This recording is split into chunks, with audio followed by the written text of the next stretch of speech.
Hey everyone, thanks for listening to Sex with Emily. On today's show, I'm here with Hannah Cranston from YouTube's Think Tank, and we're answering your questions so you can have the best sex and relationships possible. Topics include what to do when you don't like cuddling, what you don't know about blowjobs and STDs, how to improve a long-term sex life that's gone stale, and tips for a virgin's first time. All this and more. Thanks for listening. Look into his eyes. They're the eyes of a man obsessed by sex. Eyes that mock our sacred institutions.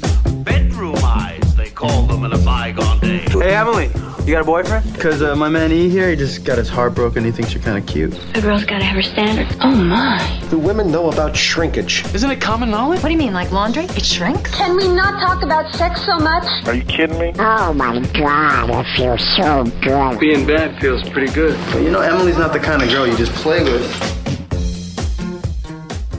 You're listening to Sex with Emily. We're talking about sex, relationships, and everything in between. For more information, go to sexwithemily.com, where you can easily subscribe to the podcast. I love when you subscribe, and you can also review me on iTunes. I'd so appreciate your reviews. And we work hard here to give you really great shows, useful, insightful, new information. And, I'd love a 5-star, but, do what you will. I appreciate it. And also follow us on social media. It's at Sex with Emily across the board, Instagram, Snapchat, Twitter, and Facebook.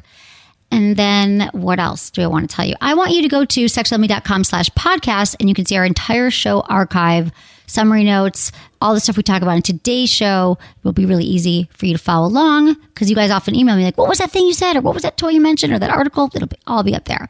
And also subscribe to my weekly newsletter so you can stay in the know in all things sex and relationships. Also, you guys, just so you know, week left of masturbation month, and you still have some time, you guys. You have until May 31st to email me your favorite masturbation routine. Do you have a special ritual, a toy that you just love? Do you have like a music or a scent or like something that really turns you on? Like, what do you do when you masturbate? Because we want to learn, we want to know. And if you submit that to me to feedback@sexwithemily.com, if you're over 18, and you can submit it before midnight on May 31st, you can win a Masturbation Month prize. We'll be selecting winners, and my trusty team here at Sex with Emily will pick 4, actually. You're going to get some very pleasurable packages, as I'm sure you can imagine. So, okay, thanks everyone for joining me. I have a special guest here today, the beautiful and smart Hannah Cranston. Hi, Hannah. Hi, how are you? This is so fun. I'm so excited that you're here. I'm good. So excited to be here. I know, it's super fun. Okay, so Hannah, if you don't know who Hannah is, which I can't imagine, she's the host and executive producer of YouTube's Think Tank and a regular guest host on The Young Turks, contributor to Huffington Post, Pop Sugar. What else? What don't you do, Hannah? I mean, I don't know. I'm excited. I think this is my first in-studio podcast. Really? I've done podcasts over the phone, but this is my first in studio. Oh my God, this is so fun. Welcome know. to my studio. Thank you. It is beautiful in here, guys. You have to see this. Are there like pictures? You have pictures up on your social media? Well, we do a lot of snaps during the show, and we do them after the show also on Instagram and all that stuff. But no, you know what's so funny? Okay, so in my mind, we moved here about a year ago, but it took us a while. It was a white box and there was nothing here. So I feel like the outer area we've done, but this part I still feel like it needs work, but I'm glad you know how it is. It's so close to my heart. Yeah, I feel like I'm glad you like it. I like beautiful. it too. Good vibes. So thank you. It is good vibes, right? That's what I want. Good vibes. Good energy, good vibes.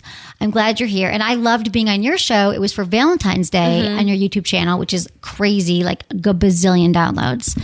Yeah, you did so well. There were so many views because you had so much great information to share. We have to get you back on the show. I know. I would love to do that. And it was the Valentine's Day show, and we talked about what to do, what not to do, toys and stuff like that. And that was a good time. So I will come back. And you can follow her also, Hannah Cranston.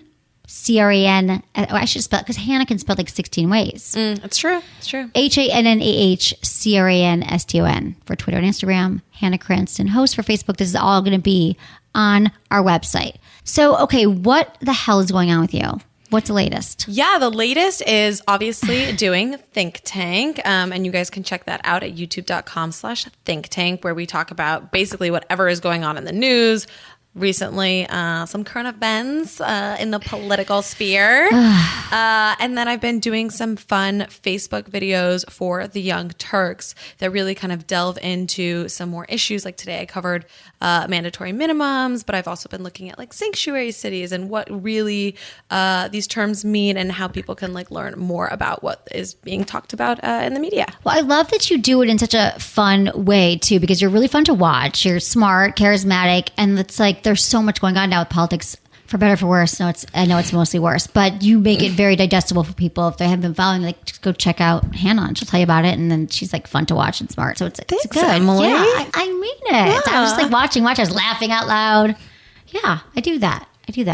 So I laugh with you. So that's cool. So everyone should check that out. And I want to talk to you about, there's so many things. But, well, first of all, when I saw you last, you had just started dating someone, right? So I'm seeing someone, the same guy now. Got it. Good. Because I wanted to talk to you about so like your generation, so millennials. You're a millennial. I'm not a millennial. But I feel like this generation that we're spending more dollars than we ever have, I think, studying your generation for everything from like shopping habits to political views, but also a lot on sex and dating. Yeah. And relationships. Yeah. Everyone's like fascinated about how you guys, it's just so much more visible now because of all the apps and all that, or you guys are, I don't even know what it is, but there's an obsession with the fact that like, that you guys aren't, they're saying, you people not having relationships, jumping right into sex, not even caring about relationships, but it's about sex, or it's about, I don't know, like that relationships are like obsolete, not for you.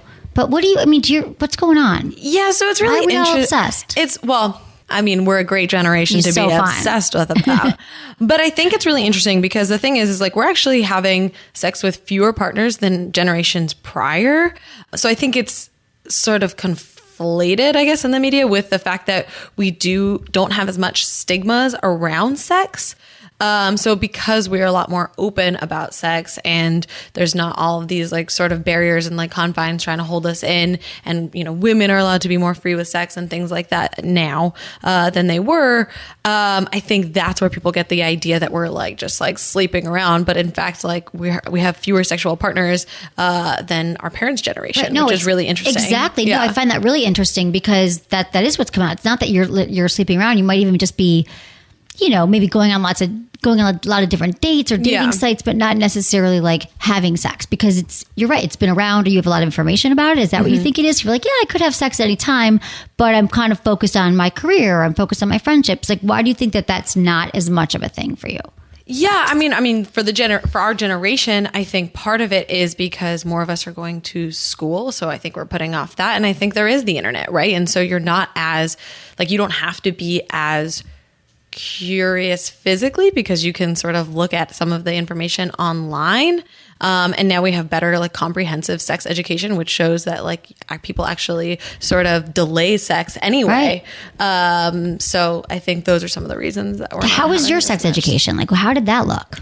Well, I went to a relatively liberal West Los Angeles private school. So my sex education was like very thorough, very comprehensive, very sort of like pro-choice, all of that, which was great because I went to an all-girls school, right. So it was. I think I had a great sex education. Plus, I had like really open parents, so whenever I had a question or anything like that, I would just sort of ask them, and they were always. Do you remember like your first question to them? I believe so. This is actually a very funny story. I will share it. So I was at a friend's house when I was like in second grade. And we came across her dad's like dirty magazine, right. His dad's porno magazine back when there were magazines. Right. And we were looking through it, and she explained to me, she said, I think my dad has this because he never sees my mom naked. And that like was like, well, I have a very naked household. So that to me like made no sense. California, man. Yeah. Okay. It made no sense to me. And so I explained it to my mom when I got home, and she's like, well, honey, they have 3 children, so that's not the case. And then she sort of explained sex to me, you know, at a very young age. But I think because she was just so open with it and didn't try to like lie to me or like tell me some euphemism or anything like that. Right. I always just had a very open relationship with her. Yeah, it was super healthy. I love it. That is funny. Yeah. She's like, you never get to see my mom. That's just the kid's mind. I love that, the way of like thinking about it, you know. Yeah. Oh, that's sweet. And I love that. That is kind of a good attitude though for parents. It's like, and I'm going to be doing a lot more about this because one of my obsessions really is about educating young people around sex, and especially young girls, because we're not told anything. I mean, I was told nothing. So even my parents, they were open. They were like, if you have questions, you can come talk to me. So I always felt I was open, but I feel like the big thing was I didn't even know what to ask until there was like a problem, meaning that my friends were like, you haven't had an orgasm yet. I'm like, what the hell is that? Like, it didn't even occur to me to masturbate. Like, it wasn't even like, oh, I should try this. It just didn't come across in my head. So yeah, that's what happened to me. Masturbation. Now I realize, whoa, what the hell was I missing? And we are going to go shopping in the sex toy closet after, just so you know. All right. So I was watching your videos on YouTube because they're so fun. And I literally was like an hour, I was like laughing, like, what are you doing? I'm like, she's so funny. But you did the one about 5. So it is a lot of political, it's technology, you do a lot of stuff, but you also talk about sex and dating. And you talked about 5 things guys do that girls hate. Yeah, that was we had to really shorten that list down. Exactly, right? Well, we can talk about what's missing from this list. And I think I kind of agree. I think this is really funny. So one of them was guys who are like, I'm a good guy. I'm a good guy. I swear to God, I'm a good guy. It's like, if you have to say you're a good guy, you are not a good guy. Right? Yeah. If you feel like you got to lead with that, like there's something wrong. People are like, I'm really funny. I'm really funny. Don't you think I'm funny? Same thing. No, it's the same thing with, you know, certain leaders of the free world who are constantly talking about how much money they have and how great everybody is. Like, if you really have to overcompensate that much, there might be something underneath the surface there. Exactly. And even on dating profiles and stuff, when guys are like, I'm a really good guy. And, you know, just like, there's so many, but we're going to get in dating apps soon, but I feel like that's like a buzz thing, right? Like if you say you're a good guy, and what else do guys do on the My favorite thing is guys who will write like on dating apps and thing like, I'm a great guy, so like don't be a whiny bitch or something like that. And it's just like, what? That's a little ironic there. Exactly. That's what I was going to, the guys who like diss women, right? Like exactly. And what's this whole, my friend's really upset right now because he says on all the apps, speaking of things that guys do, he's upset because all these girls are going like, no hookups. I don't want to just hook up. People feel like they have to say that in their apps. And he's like, well, if they say they're not going to hook up, they probably will hook up. I don't know. I'm like, that's douchey, but yeah, I mean, I guess it depends on the app because I think different apps have different sort of reputations. And so I think if there's like an app that you're on that may have more of a hookup reputation and you are looking for something that's more serious, you don't want to be constantly bombarded with like... that's what I think too. But the fact that he was like, I doubt that women, just like a lot of them, don't say things like that. But at least he wasn't saying on his app. Okay, so also putting other women down to lift up his girlfriend. Yeah. I mean, I don't want to... If you talk about another woman poorly, I think that is sort of like, especially if you're talking about like aesthetics or anything like that, I think that's an indication of your respect for women in general. Just like how you like look at a guy and how he treats your mom because that's how he's going to treat you. I think it's the same sort of thing. If you're looking at a guy who's critiquing a woman's appearance so harshly and negatively and specifically, yeah, like I think that's how that's the lens that they're looking at you with, and I don't think that is conducive to a positive relationship. Yeah, I absolutely agree. And I think that's something to watch for women. It's funny because my mom, she didn't give me a ton of advice, but what she said was, look at how he treats his mother and that's how he's going to treat you. Did your mom tell you that too? Yeah, 100%. Yeah, she said that. And so I was like, and it's really interesting. Like when I'm out with someone, he's like, yeah, my mom saw, or my sister, I don't really talk to her. I'm like, red flag. But then if he's like, you know what I don't like here? And this is like, I think this is kind of an LA thing, or maybe guys are just more vocal about it here and they didn't do it in other places. But when they're like, she's an 8, she's a 9, she's 10, like guys who rank. Nope. I know you guys are going to do that with each other, but I don't want to hear it. And so do you hear? I don't want a guy to think about any woman in terms of a number. Exactly. Or a letter, or none of it. I don't want any of that. Right. It's true. And also, I want to say to a lot of women, because I've had a lot of friends who've gone through this, and it is a form of being like psychologically abusive. If you're with a guy who is criticizing your appearance or telling you that you dress differently or do something differently, or like, you know, your skin's messed up, or they're pointing things out to you, I just think that is just a really bad sign to be in a relationship like that, where there's this huge focus. You know, women, we all can get concerned about it. We have our own insecurities, right? And we're trying to move, you know, it's not just about our looks. We're trying to, you know, we do our best to move through things and stay positive. So you're with a guy that's making you feel bad about this stuff in any way, I think you got to get out. Yeah, it's not I healthy. agree. No, I you're think too we don't even critical. realize it. Sometimes it's sort of this insidious, they're dropping these things and like years go by and they're like just shells of their former selves. So I think if you're in a relationship and that sounds right to you right now, I just did you a favor. Yeah. Okay, this is another one of my favorite ones. All my exes are crazy. Yeah, there's a common denominator there, bro. Right, exactly. Yeah. You are the common denominator. I feel like I can't meet a guy who does. I feel like every guy says, yo, she was crazy. Like they don't even realize. It's like almost like, well, if she's my ex, therefore she's crazy. It's no. Yeah, no, I mean, that's a real big issue because like crazy is one of those terms that I think guys just sort of ascribe to women willy-nilly because you don't often hear like, oh, my ex-boyfriend was crazy unless he was like legit a stalker. Right. But guys can just sort of apply crazy or bitch to women so willy-nilly. And obviously like there's so many detrimental effects of that in the way that it is, I guess the way that it sort of describes and disregards, the entire like mental illness community and things like that. Like it's just like a sick term that guys just sort of use to delegitimize women and whatever their needs might have been or whatever their issues might have been in a relationship. Like it's effed up. Totally. And I think that if you guys are using that as your default, I think that you should stop and look inside because there's takes two in every relationship and you had a part in the demise of it. Like there was something that you did and she did and just didn't work together, but it's not because she was crazy. We don't believe you. And in fact, now you look crazy. Yeah. And just to add on to that, I think guys who talk a lot of shit about their ex-girlfriends in general, I'm not into. Like, I think if you are such a person who can have like a loving and romantic relationship and then something, goes awry and then you can turn around and say nasty things about them, that's not somebody who I want to be involved with. Absolutely. And same with women. Women do it too. Yes, like you go on very the true, first very date true. and you're like talking about your crazy ex or whatever you say. Like he was an asshole. He was a jerk. Like I just think, especially first dates or when you start dating someone, like no need to like dredge up the past. Mm-hmm. Okay. So what do you wish was on this list that wasn't? Anything come up? I'm trying to think guys do that girls hate so strong.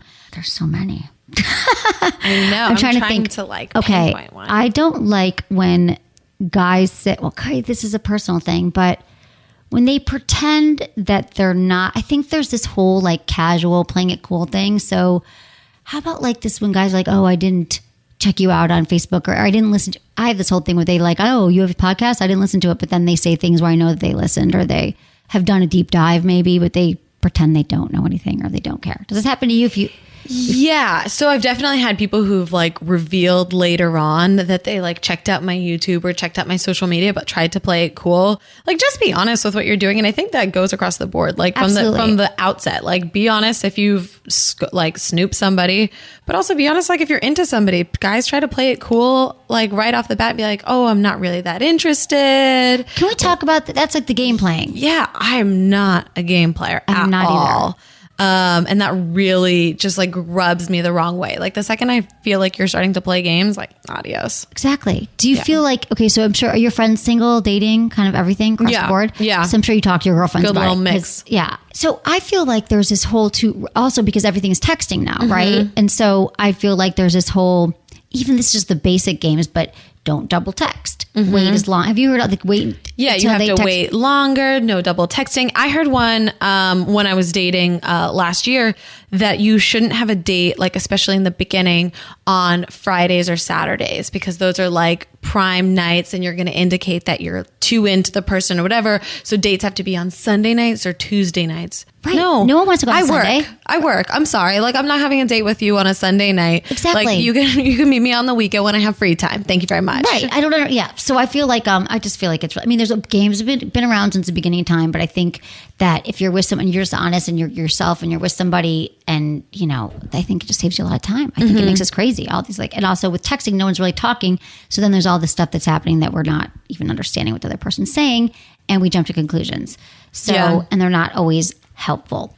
I've done a lot about talking about dating apps in the show because I kind of feel like you can't go anywhere without people bringing them up. If you're single, no matter what, if you've been in a relationship for a while and you've just broken up with someone, you're like, what the hell is going on? I don't know how to use these apps.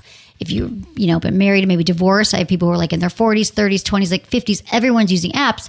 And I just think that this interesting piece came out that talks about it, but it also gets into like relationships around sex and communication, all that stuff. So I wanted to talk to you about this. So this is our Sex in the News. It's how dating apps have changed modern relationships. So sometimes it's hard to remember how single people met each other before dating apps like Tinder did we just go out to bars, just bang our friends and we accidentally lingered too long at the house party? That made me laugh. Because I'm like, yeah, that actually used to happen. I mean, I try to think back to, I'm just started doing the dating apps. So I think back to it. Like, it was all friends parties. If you went to a party, you were committed to that. You were at that party for the night. You'd meet your friends of friends. And a lot of the apps do that because they show you your mutual friends and stuff. So that's one reason why it's changed, though, because we go to a party, you might hook up at somebody. But now a lot of us are swiping and we're on apps. So this says like the trend is we aren't really looking to date per se. So asking for a little help finding a partner is hardly new. Where would Patty Stanger of the Millionaire Matchmaker fame be if we didn't need expert advice? And I think this is interesting. What Tinder changed, racking up 1.4 billion swipes a day, more than any other platform, like literally any other platform, was that it never actually said it was a dating app. So that's really smart marketing. It's like it killed the stigma of online dating, but not being about online dating. What do you think about that? No, I mean, I think that's really interesting, right? Because like for our parents' generation, like online dating is like such like if you don't have any other options, you've exhausted all of your options. You had to go online. Yeah, exactly. And so Tinder was that first sort of like, oh, I can just look at other people, and it made it so much more simple, and you didn't have to fill out like the online form and all of that kind of stuff. And so I think in a way, it sort of like circumvented all of that stigma. Now I think it has its own stigma with the whole hookup culture and the whole hookup aspect of it. But I do think that this is, spot on, that it was able to sort of like destigmatize sort of online dating apps by just simplifying it. It's like simple. Like you can just swipe wherever you are and just keep going, going, going. And I think the other thing is it says that women can be adventurous in any way she chooses. So since it wasn't called a dating app and you don't have to say, I'm looking for a relationship, you can just be like, I want to meet someone that you might figure out that you want to have a lesbian affair or like have a threesome or have, maybe you want to just friends. Or like you don't want to meet anybody. I mean, I think for every woman who's gone on these dating apps, like I think it is the best confidence boost in the world. And it's fun and it's a game. And like you can just talk with other people. Even if you don't want to meet up with them, I think that for a lot of people, that's an option. And I dig it. Did you did the apps before you met the guy? So when Tinder first came on the scene, I tried it. And that was like very overwhelming, very, very quick. Tinder's like, that's a minefield, right? And then, as I got older and more apps became available, I used Bumble and then I think Hinge before they went under the Where'd change. They go? I think you have to pay for it now or something. Okay. I actually have no idea. Yeah, I did it for like a minute. A few years ago. Yeah. So Bumble, I think, was the one that I used most frequently when I was on the dating scene. Right? But it can be, it can be overwhelming. But it also says here, so it's very efficient. Mm-hmm. So, but you can also be, because if it is a numbers game, I mean, dating is a numbers game in the sense of you want to be out more, you want to be meeting people, even if you don't want to be on an app, then that's fine. But still put yourself out there. Like put yourself out there a few times a week. Say yes to invites. I would say like, those invites you get on Facebook that you might not go to. You're like, I wouldn't go to that. But then you're thinking, well, I'm single. I'm not meeting anybody. That's a numbers game as well. You go to a party, you can meet a lot of people. But when you're on these apps, you're like, I could just keep swiping and swiping. So in a way, it's efficient, but also it becomes like an addiction to novelty without substance. So you keep wanting to get these matches and you're like, well, I keep matching people, and you get that serotonin rush, that dopamine high, and you're like, oh, I don't really need to like settle down. So kind of I think I think it's twofold. I think that there is like the component of it that people who are using these dating apps actually are in more committed relationships than people who, refuse to use dating apps, which is really interesting. And then I think the other component of it is something that Aziz Ansari talked about in his book, Modern Romance, which I loved. Such a good book. Yeah. And so he said, like, people are constantly looking for that bigger, better, right? You're constantly looking, okay, like I'm happy with this person, but is there something better online? Right. Like, is there somebody who's taller or smarter or hotter, whatever it may be, whatever you're looking for. And so I think it's a double-edged sword there. I do too. Yeah. I do too. I think and it's funny though, because I remember even before apps coming, and I feel like that was always an LA thing, but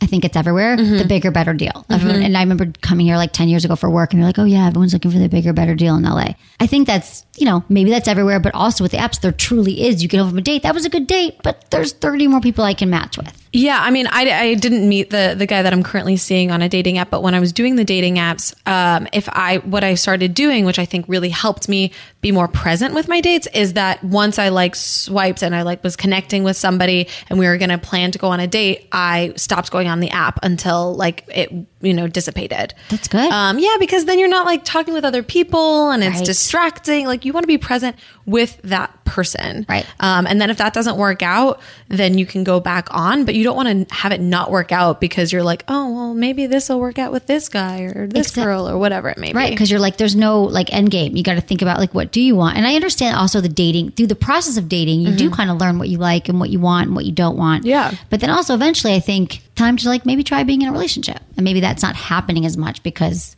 we're not really prioritizing it. We're just enjoying the dates. I don't know. Like what are your friends saying? Yeah. I mean, I think people, I think people who just say like, oh, I just want to go on dates and just meet people. I think they're lying, frankly. I don't want to tell my life story again. I think everybody really wants to actually meet somebody who they connect with. Right. I think that, I mean, we can say that we want to date and we just want to have fun. But at the end of the day, like we don't want to be in bed alone or alone, going to the grocery store or whatever it may be. We want that partnership and we want that feeling of connection. And so I think that's at the core of especially people who are so overzealously claiming that they are only in it to just have fun. Right. It's not that fun. Like, I don't want to tell you my life story. Can you just Google it? Right. Or don't listen to my podcast, but you can Google my life story. You know what's fun is watching Netflix on my couch. Like that's fun. Going on dating. Dating is not fun, but having somebody sit next to you and watch Netflix on my couch, that's perfect. That's exactly what I want. It's so funny when I think about it. We broke up a while ago, like a year and a half. And I just started dating again, like a few months ago. And it wasn't because I was like home devastated. I mean, he's awesome. It was an interesting breakup, but I mean, not like a horrible breakup, but I usually was always dating. And I was like, I'm going to take some time. And I actually did what I always advise people to do, which is after a breakup, take time to figure out what you want and prioritize and like just take some time for yourself. And I realized when I think back on our relationship, we did a lot of great things. So I'm like, I just want someone I can sit and watch TV with. And I know that's something we did other fun things, but I love cuddling on the couch. Yeah. I mean, who doesn't, right? That's no shame to that at all. Okay, so, and then I've been dating. I was going to say, like, I've been dating, but I do find it a little overwhelming. But I've been talking about this a lot on the show. And I'm sorry, you guys. I'll be in a relationship soon, and I'll talk about that. Perhaps. Do you, girl? I am doing me. Like, I'm not, again, I think it'd be nice to find someone, but I don't put that pressure on myself either. Yeah. So I think I was always in relationships. So now it's a really interesting time. And I just think, but I think I'm just sort of obsessed with the dating apps thing because I feel like people who are single and are confused by it and they don't want to do it. It's kind of like saying, I want to lose weight and like I'm eating healthier and I'm doing all these things, but you won't exercise. You won't go to the gym. Like I almost feel like this is this missing component of like, you should just try it. Like go on an app. You don't have to do everything on the app, but you still go out, but why not try it? Yeah, so 100%. And people ask me about it all the time. And then also the last point of this was the sex interview. So what they said was during this Match.com says there's singles in America survey that a lot of young people now don't want to spend time going out with somebody unless they get to know them physically first.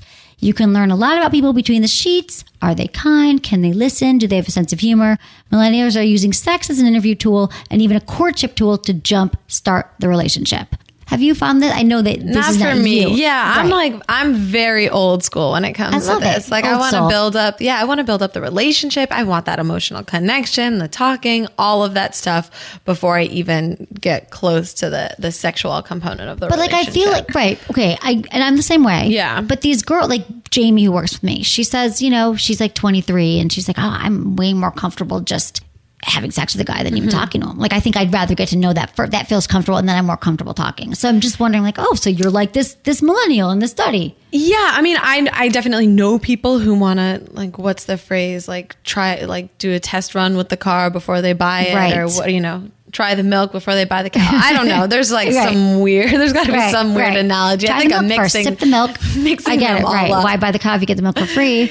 And then test drive the car before you buy it. Yeah, I mean, I know there's people like that and there's guys like that too. I've come across like when I was dating and I move like very slow in that sphere. And I remember a guy telling me, he was like, well, don't you think that we could like connect more and like move to like the next part of relationship if we do have sex first? And I'm like, not for me. Right. But thanks for voicing that. But you could do that with somebody else. You're more than welcome to. I'll see you later. Right. Exactly. Right. You're like, I'm out. Yeah. It's true. Right. That's, yeah, like that. But there's people who think like that. Absolutely. And not judging, but I also think that, no judgment how people get along. I mean, if that works for you because you're like, I want to feel comfortable, because it is true. I think before you're making like a really serious commitment to someone, you want to have an idea like how it feels to go for a ride on that pony. Yeah. On that cow. Ride that pony if that's what makes you happy. You want to see if it works and like, is there chemistry and all that? Because that's like a really, that's a really big thing, but take it at your own pace and don't be pressured into sex and pressured into something because you feel like you should like check that box. And I also think like that could almost sometimes like mess up your sex life a little bit, because like if you're looking for chemistry and if you're looking for whatever you're looking for in a sexual relationship, I think some of that builds up with the emotional connection. It does. And like when you're talking about like what you enjoy and like things like that, and a lot of that comes with like comfort and like building a foundation that is sort of like intrinsic in having a more like, I don't want to say meaningful, but a more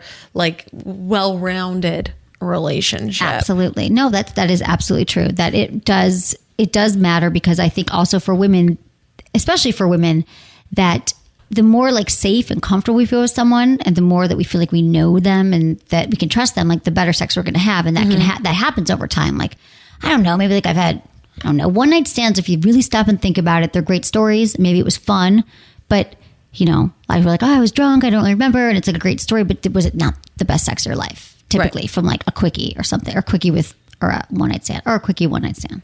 Quickies have to exist in the world, but typically those aren't the best either.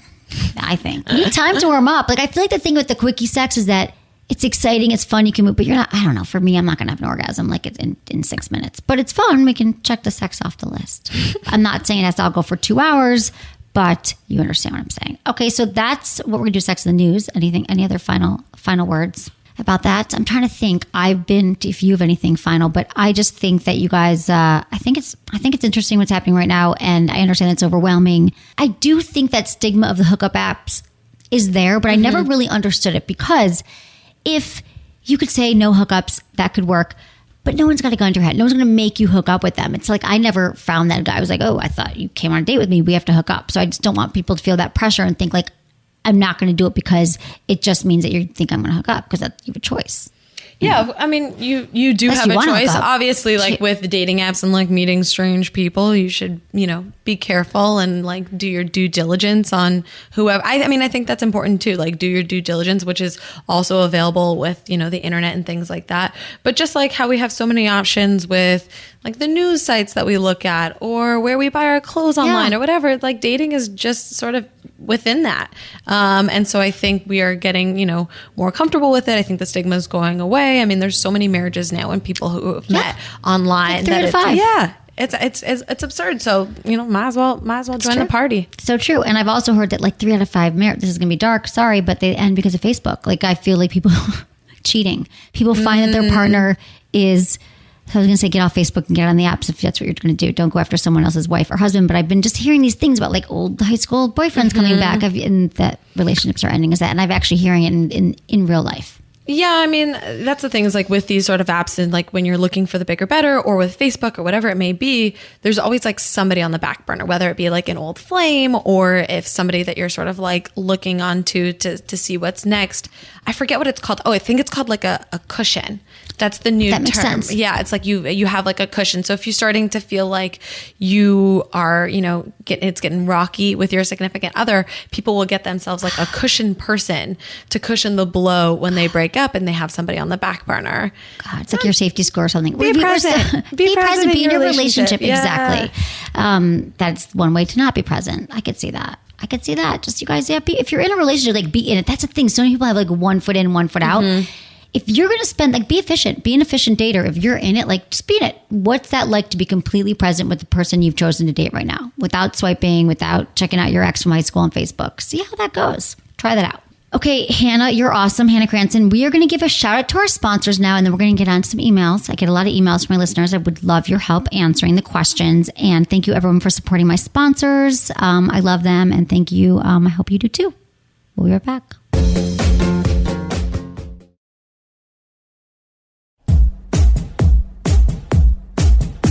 Okay, emails. If you have a question you want me to answer on the show, that's amazing. And there's so many ways now you can ask me the questions. get this, guys, you can text me your question. Text Ask Emily, all one word, to 797979. That's Ask Emily, AskEmily. Your normal message and data rates apply. You can also submit a question from the sexwithemily.com website, just via the Ask Emily tab, and do that. You can also leave me a voicemail. You guys, your voicemails haven't been that great. So if you want to leave me, no, it's true. I'm going to start leaving you voicemails. I'm going to call you at like 2 in the morning when I have like a sex question that I need answered ASAP. You my personal and I'll call you. You can, anytime. My friends, I do that. Like they know in here. They're like, you're always talking to your friends, giving advice. This is not my personal email. Sorry, Hannah's going to get that. But you guys, leave me a voicemail, 818-ASK-SWE1. And at the beginning, we started this last year, and people were like, they were so great. Articulate was like a minute or two, and now they're just, what are they, like sext? I don't know what they are. I'm not listening, but they're very long. You could even draft it out first and ask the question, but you can be succinct and ask the question, and we will read that. So, and no heavy breathing, because we'll just delete it. Oh, also, include, I got to talk to you about one thing. I just remembered. Include your gender, your age, where you live, and how you listen to the show. All those things are very important, especially your age, and you can always change your name. I'm cool with that. But we need to know age. It matters. Dick pics. I want to talk about dick pics. So I was just thinking of people with heavy breathing. Yeah. I feel like we don't want them. We don't need them. And I get them. I was watching another one of your think tank videos on YouTube about like you were joking around, but you're like, I get them, but why are we getting them? Men, we like your penises like in person, but I'm not sitting here ever going, oh, I wish I would get a dick pic right now. Like, never. Doesn't happen. Said no girl ever. Said no girl ever. Yeah. I mean, the thing is I think it's like a power thing, right? When guys send it to you, the DMs, and they're sort of like exposing themselves to you without your like consent, essentially. And you're just sort of like open a DM and you're just like, oh shit. Right. And we don't like it. You may have a very lovely I'm sure you penis, and your lady or male or whomever may appreciate it, and that's fantastic. But we don't really need to see it. Dick in the wild is showing up when you're like, oh, look at this nice guy's asking me a question about his marriage. Oh, and then there's a dick pic in the next one. We don't want that. But it's funny because my friend was in town this weekend from Chicago. She's visiting me, and she's married, has 3 kids. It was like a getaway weekend. So fun. And she, I was doing my snaps and going through stuff, and a dick pic came in, and I deleted it. She's like, what are you doing? I'm like, oh, that was a dick. She's like, I saw that. Well, that was it. I'm like, I just deleted it. She's like, oh my God, I can't believe it. And then like another one comes. She's like, let's go look for dick pics. And so it was just amazing to her that that's like part of my job. I'm like, well, I don't have to delete all of them. My staff gets a lot of them. Sorry, guys. But also it's just, I think, so that was a very funny thing. And also I will block you if you send me dick pics. So I'm not encouraging it. But I think what's the end game? Like sometimes I get some like, hey, like check this out. Or like, hey, I live in this state. Like, do you think I'm going to see your like disembodied penis and just be like, you know what?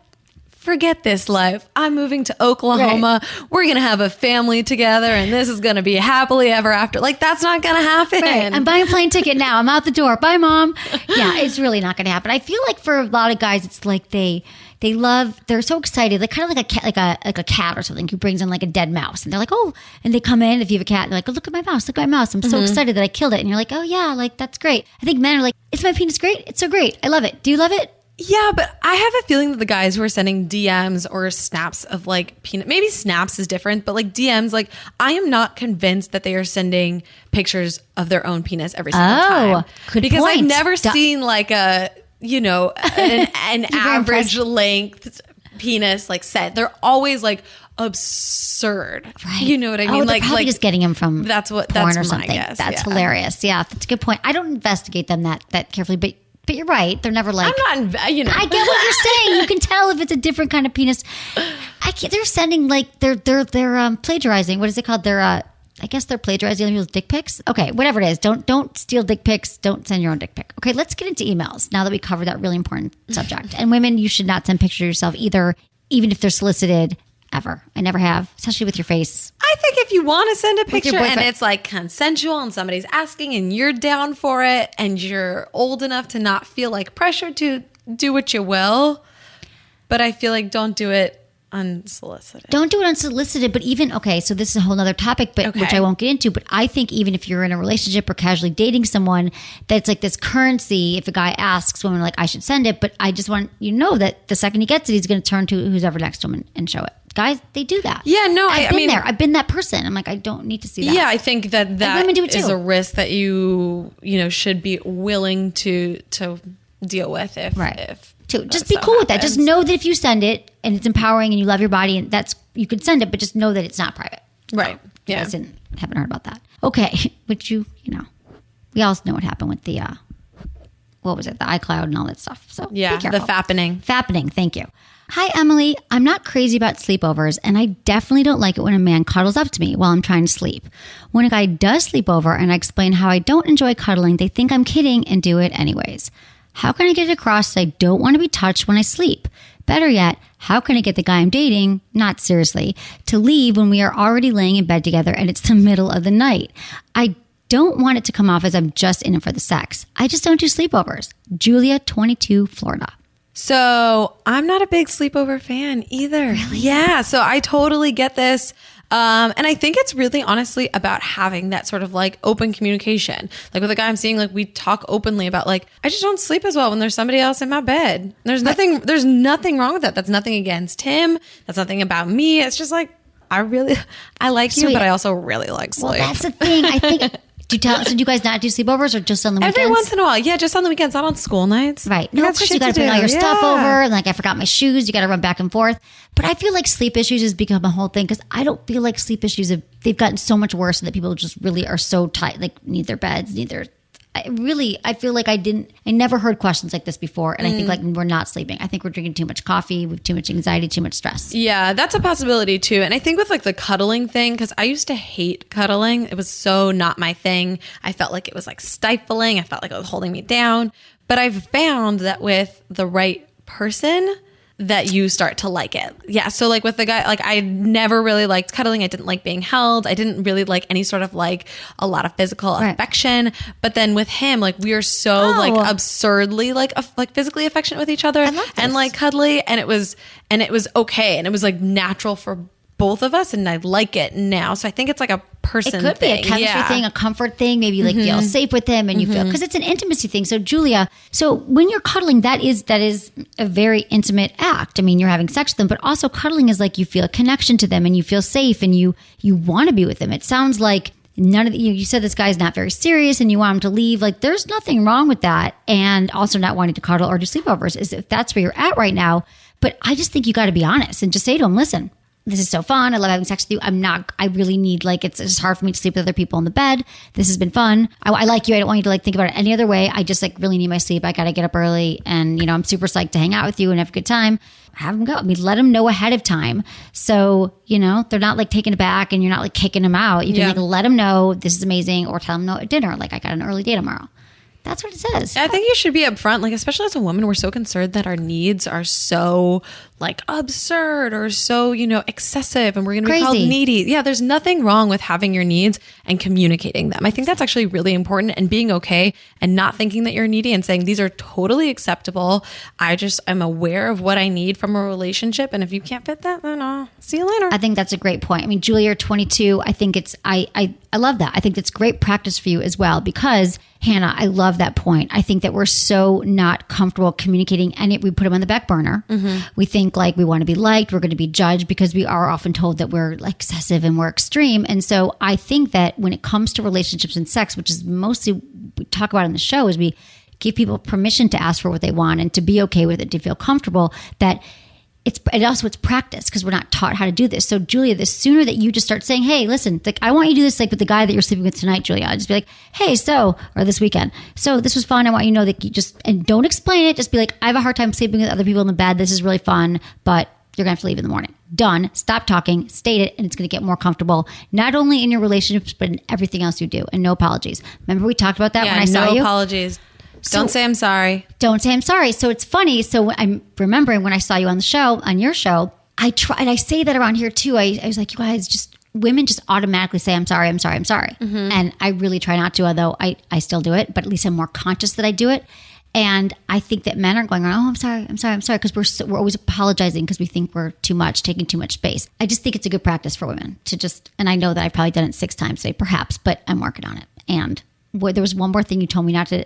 Yeah, I remember this. Don't say just. Just. Yeah. I just think, I just wanted, da da da da. Don't. That's sort of like I guess, I don't know what the right word, but it essentially is saying that you don't think that what you have to say is worthy of asserting it in a more powerful way. Exactly. And it's like already like taking a few notches down. Like, I'm just asking because I wanted to see if it's okay. No sorries. I could end the show now because those are 2 really good examples, but I'm not going to go ahead. I'm not going to end it, but think about that. And for guys too, if you're saying I'm sorry. Hey, Emily, I recently dove deep into online dating and I'm having a blast. In the past, I've been pretty reserved about my sexual partners, but now I'm ready to try some new things and not be such a prude. I recently met a guy and hooked up with him after 3 hours of meeting and 2 glasses of wine. Before I knew it, he was going down on me, which was great. But when it came to my turn to go down on him, I got nervous. I'm super paranoid about STDs. So when it comes to doing the deed, I always use a condom, but it feels awkward to use one during a blowjob. So my questions are, is there any way to bring up STDs to a guy you just met without completely killing the mood? Are condoms necessary in general? What am I risking not using one for a blowjob? If I go down on a guy without a condom, have I already exposed myself to whatever he might be carrying to negate condom use for sex? Natalie, 29, Hawaii. Okay, Natalie, you do got to bring this up because talking about safe sex, I think, is so important. And again, something that you got to practice. It's not easy. None of us want to talk about it. I get it. We're in the mood and it can be a buzzkill. So I think that you got to bring it up when you, not on the first date, but when you know things are going to get like, could happen that night. Or you're going to, oh, this was hot one date. Heavy. Always going to get hot and heavy. Heavy petting. So my mom always says, heavy petting. Would you guys heavy petting in the backseat?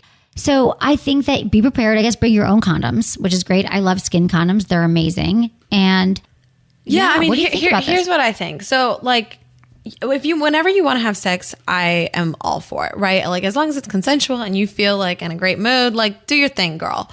But you're also like about to let a person inside of your body or put their body part inside of your mouth. So if you are not comfortable enough to talk about whether they have a sexually transmitted disease, I don't think you should be comfortable enough to let their body part inside of you wherever you put it. Right. Absolutely. That's a great. That's my thing. So right. So how have you done in the past? When do you bring it up? I bring it up before we have sex. I have never had a sexual relation with a man without asking about his STI history and sexual history before. And then does he, if he's like, no, I'm clean, do you trust him and then go without a condom? No. Have you always used condoms? Pretty much. Yeah, I've pretty much always used condoms. That's good. Yeah. I mean, I think they respect, maybe guys are hoping you're not going to ask, but you have to, if they don't ask, it's not because, it's probably because guys are like, oh, it feels better without, it doesn't matter. Like, how does it feel with an STD? So if you can't tell by looking, and you can do your best and ask about the history, and what you could get is, here's the other thing, you guys, I don't want to bring it down, but you can get STDs from a blowjob. Mm-hmm. You can. And from oral sex. You can get like HPV, chlamydia, gonorrhea.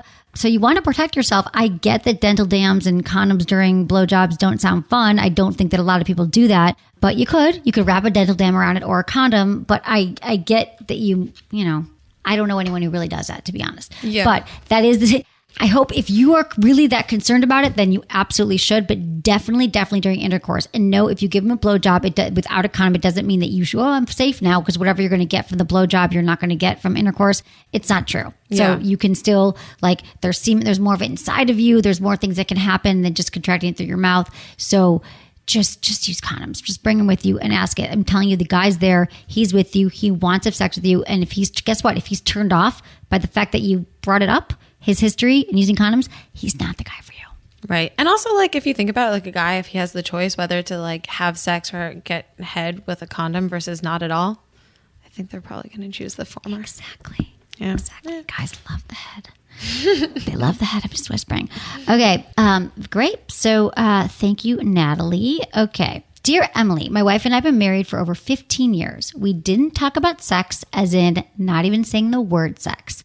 That is, until I was ready to leave the relationship. I guess we both figured we had nothing to lose at that point.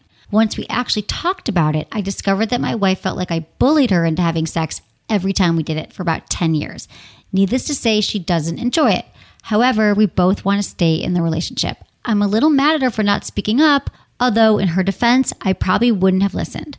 But I'm also furious with myself for being so selfish and for not picking up on the signs, which seem so obvious in hindsight. I want her to have a good, healthy view of sex again and of our relationship in general. How do I even begin? Thanks, Jay, 38, Texas.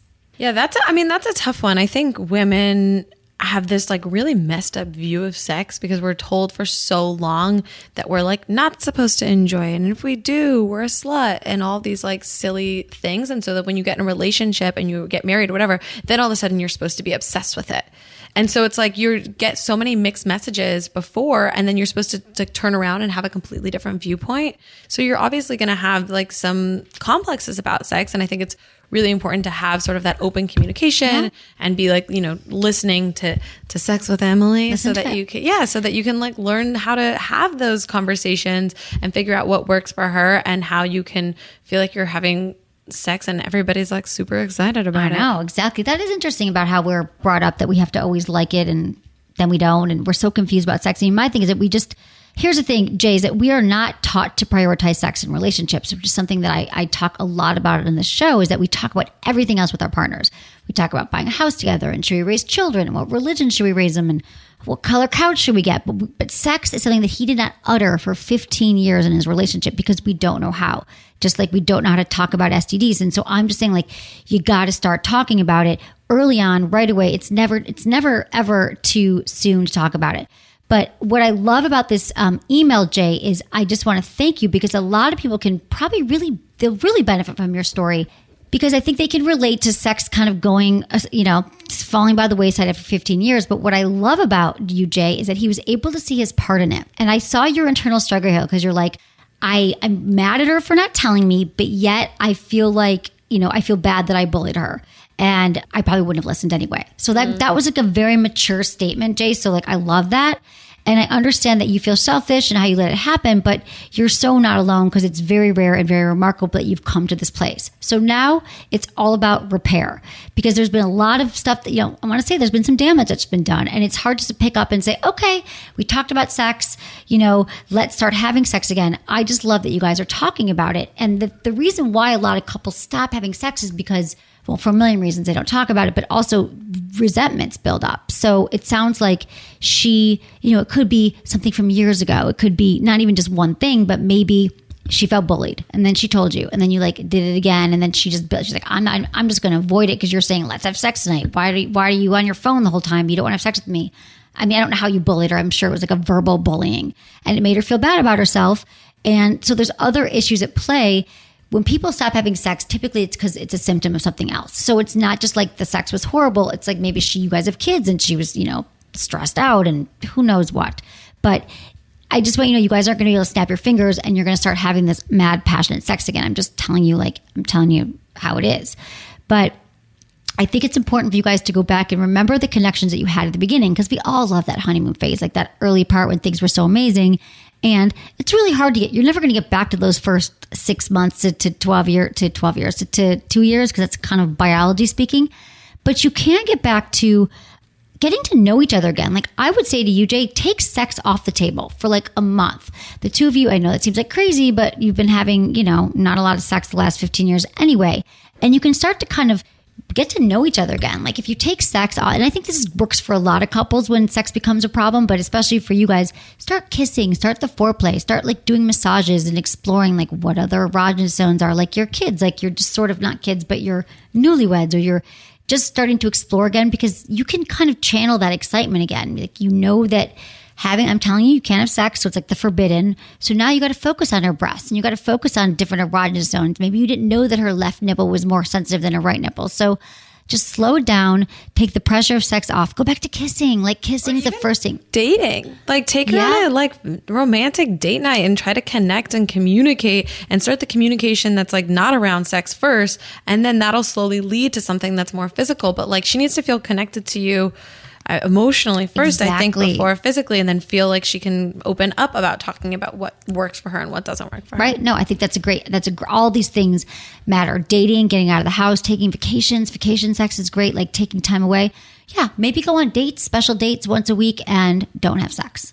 Like that, start to bring that. Now, if you guys can't get past this stuff, Jay, like, because 15 years is a long time for these resentments to build, you might need some therapy. Nothing wrong with that. I think every couple in a long-term relationship need a little therapy. You need someone else to come in and say, hey, you guys have been having the same fight for 10 years. Here's another way to think about it. Boop. And they do that. So again, no stigma with therapy.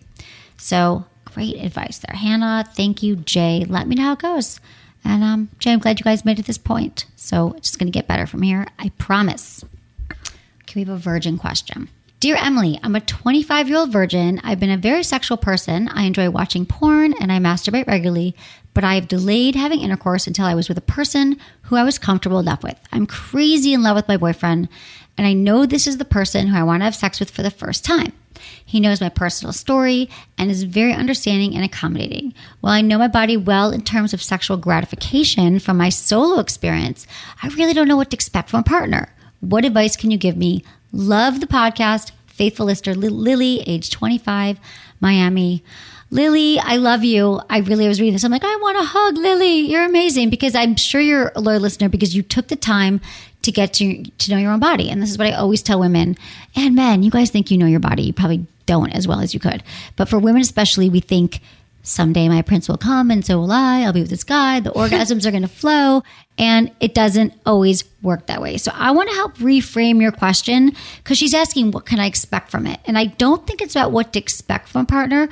I think it's more about what do you both want, which is something for you both to discuss. Because when you have these expectations of having sex for the first time and you think it's going to be like unicorns and flowers and amazing, like typically not the first time. I don't know anybody experience. Who's had that experience for their first time. No. Do you remember, yeah, I mean, I think it's especially if you're like younger or whatever it may be, it's awkward. It's awkward. It's not going to be right. But it's awesome that she's already comfortable with her body. I think that's something that's a huge issue, is like when you're not comfortable enough with your own body and then you're like next to somebody else who's naked and they're not comfortable with their body. It's just like, oh my God, it's a disaster. It's like, where do these parts go? I totally get it. And so I think use a condom.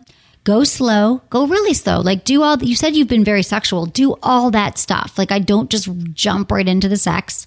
Talk about it ahead of time about what you guys both want. But it sounds like, he's your boyfriend and you're with him. I mean, I think that you're in a good place, because acting what to expect, again, expectations are what really hurt us a lot. We have these expectations that we think it's going to be amazing, or all these things, the fireworks are going to go off. I'm going to tell you right now, that's probably not going to happen. So really just reframe. What do you guys both want from it? Make sure you use protection. You have so much. I think you have so much control over that, right? If you are comfortable with your body, and you have these quote unquote expectations, show your man what you like, or tell him what you like, and then you can sort of have a pretty big role in what the outcome. Exactly. No pun intended. Exactly. The outcome. Who's coming? I mean, I love this, because I always talk about mutual masturbation. You can just show him, be like, babe, because he probably doesn't know. I mean, even if he's had sex before, I'm telling you, guys of all ages have no idea. And every woman's body is different. We're like snowflakes. So if you put 100 women in a room and they're all masturbating, they would all be doing something different. Their fingers would be moving in different directions. They might be using inside, outside, lube, no lube, toys, who knows? But it's all different. So there's no way he could know your body, for all of us, but for Lily. So I would say, show him. If you're in the moment, you're like, oh, I remember this feels good for masturbation. Move that way, put his hands where they need to be. It'll be great. It's going to be a good time. Okay, we've got another question here about porn. Hi, Emily. I love your show, and I'm actually listening to you now. I'm happily married. We have amazing sex and always have, and lots of lube on the nightstand. Backstory. I've been masturbating since I was a little girl. I love it, and I've always been super in touch with my body and pleasuring myself. Even married, I make plenty of time for self-love. I love porn and watch fairly regularly with and without my partner. During this past year, I've been watching a more dominating genre of porn than I ever imagined I'd be attracted to. I've always enjoyed girl on girl, but now all I want to watch is aggressive domination of women. My orgasms are so much stronger, and I get super wet when I watch this more taboo porn. As soon as I have an orgasm, I immediately want to close my laptop because I feel terrible about what I'm watching. I would never want a man to do these things to me in real life, but I can't help but being turned on by this. Is this normal? Why do I love it so much? Thanks for touching on such unique questions and allowing for a safe space to ask them. Communication is a lubrication. Aww. Warm wishes, Ashley. Ashley, this is a really great question. I think I talk a lot about fantasies and porn and all this stuff. And there's a lot of fantasies that we have or things we watch in porn that we don't actually want to happen in real life. Yeah, I think that's like the biggest thing for people to remember is that your fantasies don't necessarily mean that that's what you want to live out in life. So from that article, from that question, it sounds like she's in a heterosexual relationship, right? So girl on girl, I don't know if you necessarily want to live that out in life, but that's not as stigmatized, or you don't feel as like dirty as, watching something that's more like dominating. So I think you can just like approach it in the same way. It's just because you don't want to, something turns you on doesn't mean you necessarily want to live it out, or you should feel like dirty about it. I mean, there's a lot of different kinds of porn. There's what kind of porn do you watch? You said we could talk about this. So well, on Think Tank, we cover a lot of different kinds of porn and what different people are into, right? So like incest porn is really popular. There's clown porn. There's giantess porn. Like I think people who are watching this don't necessarily want to have relations with their mother, right? But there's some like something about it, some like Freudian thing or whatever it may be that turns them on. They don't necessarily want to have sex with a giant. Like that's not even a realistic sexual outcome. But the thing is that these, you can't really, decide what turns you on. And so that's okay to be turned on by what you are, and accept yourself. Don't judge yourself. Just that's the thing. It's this shame and this guilt, which I always hear from a lot of men. Actually, they're like, oh, I masturbate, then I feel awful after, and I like shut the laptop. So that's funny to hear. Not funny, but interesting. I mean, to hear this, Ashley, because I just want you to know there's a lot of shame that we all like hold around sex that we're, could come from religion, from childhood. We just feel bad about it. We feel like we respect our partners, and are we cheating on them with porn? But I think that actually fantasy, having a healthy fantasy life is the cornerstone of having really great sex life. It's really important to be able to like think sexy thoughts and get yourself in the mood for sex. And I love that you're masturbating. So I feel like, this is kind of an extension of the whole like domination thing, like 50 Shades of Grey, for example. Women loved it. Why? It's not because they wanted to date Christian Grey per se. They didn't want to be in a dungeon and be hurt, but they liked the idea of being taken by a man like lusts after you so bad that he has to do everything just to have you. It's kind of like that whole, like we want to just be taken. We want to be worshipped and adored and all that. So it's not, this is very common for women to be into this kind of porn, Ashley. So there's really nothing wrong with it. It doesn't mean that, necessarily that, like I said, that you want it. And also, if this is something that you're interested in, some kind of like domination, but not necessarily what you're seeing, you can easily like use handcuffs, try a blindfold, watch it with your partner and be like, that was cool. And there's might be some of this that I want to take away. Like maybe there's part of it that you do want, but if you don't, that doesn't matter either. I just think it's actually that great that you found some things that really turn you on and that are intensifying your sex life and will also bode well for your regular sex, for your sex life beyond masturbation. It's healthy to have things to pull up. There's a lot of women who are like, I don't know what turns me on. So I think you're in a good case scenario, Ashley, and totally normal. That's why you love it. You're fine. Keep on going, Ashley. It's awesome. That's what we got time for, Hannah. You're awesome. Thank you so much for having me on the show. This was so fun. I know. It's really fun. Really fun having you here. You're amazing. You're doing great work. Everybody has to check you out all over. Hannah Cranston. Yeah, it's very simple. Yeah, YouTube. Come say hi on Instagram or Twitter at Hannah Cranston, and then on Facebook at Hannah Cranston Host. Exactly. This will all be on the site. Check out. We're going to do a little video right now. Check this all out. Thank you, everyone, for listening to the show. I love you all. It's been so great, you guys. Thanks to all of our new listeners. We've had so many great new listeners. Hearing from you has been amazing. And thank you to my amazing team.